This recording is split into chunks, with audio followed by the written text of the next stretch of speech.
Okay, so this is complete gobbledygook to me. What is a pension drawdown that it says on your website? Pension drawdown, Rhiannon, is one of your options at retirement.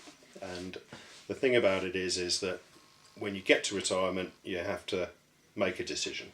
So on the way to retirement, you have either company pension plans with years of service, or you have a group scheme, which is more money purchase. So it's all dependent on how much money you've got in the pot at retirement. Mm-hmm. And then it comes into options. Now you say, what are my options at retirement?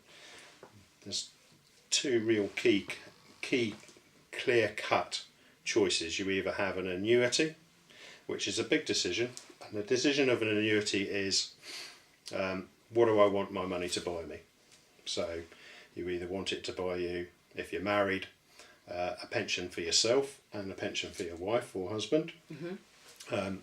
You have to make a decision as to whether you want that income to be guaranteed for 5 years or 10 years, and the guarantee means that it's either going to pay out whether you're alive or dead for 5 years or 10 years. Right. And if you have a spouse's pension, then if that's 50%, it would go 50% after that if you die before those guarantee periods. Otherwise, if you live for 20 years, then it would, and you die, it would then go to spouse's pension as long as she's still alive after you die.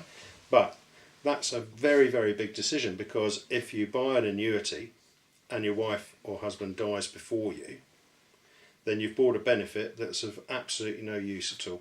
And the other thing is, if you both get killed in the same car crash, say, then the annuity provider will keep the money.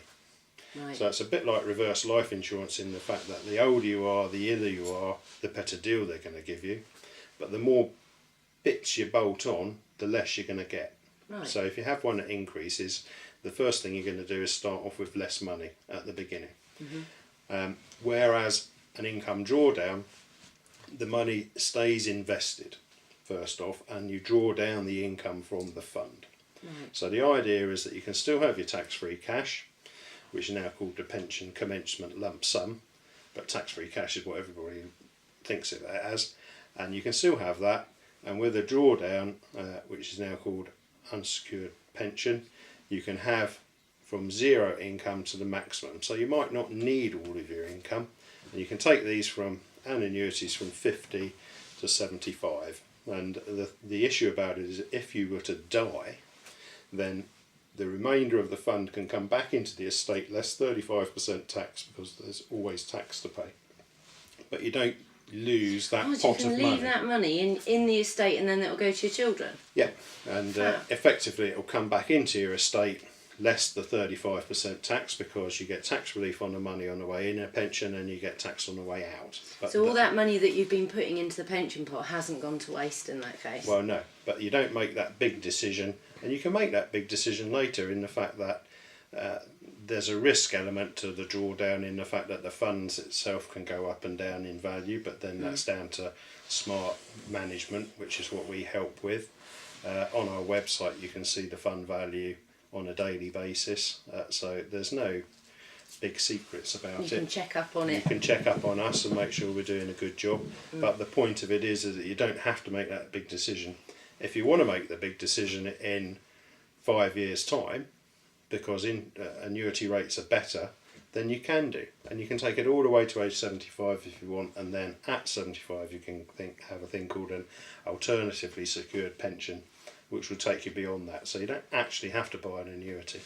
You can transfer from company schemes into this medium, but we have to do a transfer value analysis in relation to that to ensure that we're giving you the best advice, because the whole thing is we've got to give you the best advice. There is more of a risk with drawdown in the fact that the funds could go down in value. However, in some instances the benefits outweigh that risk, and you can put it in the Hong Kong singing, dancing girls risky fund if you want to, but nobody ever does. So you have to put it in a low risk environment that's going to service the plan charges and the income drawn, but you don't commit yourself to make that big decision of, do I want this pension? And you know, if you're 60 or 65 and you've got 20-30 years ahead of you perhaps, then that's a big decision to make at that time. So who What kind of customer can you help now with a pension drawdown? It's from all walks of life. It could be a single person that isn't married, that doesn't want to buy a company scheme.